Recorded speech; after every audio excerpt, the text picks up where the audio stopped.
In this video, I'm going to show you how to pair a new FireStick remote to your FireStick without the old remote, because I'm assuming it broke.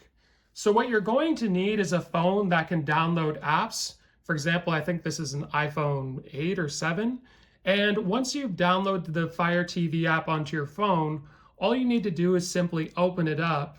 Now, the first time you open it up, it's going to ask some questions like, can you connect to your local network? Can we use this? Can we use that? It's just a couple of yeses and sures.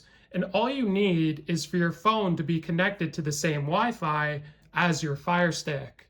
Now, once you've gone through that process, a couple of yeses, you'll see all of your different devices. Here's the Fire TV stick, so we're going to select that.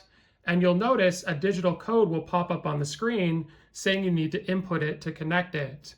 So 8575, let's do that now. And it's as simple as that. Now we've paired our phone to the actual Fire Stick. So now let's go to the settings, and we're going to scroll down, and we're going to go to Remotes and Bluetooth Devices and press this center button.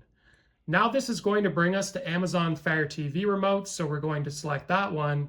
And then you can add a new remote right here, so why don't we do that now? Let's go to OK.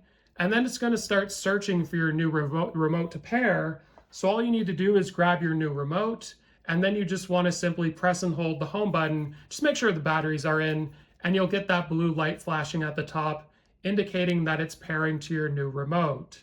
Once you've done that, you'll no longer need to use your phone, and it should be working perfectly. And you've now paired your new Fire Stick remote to your Fire Stick.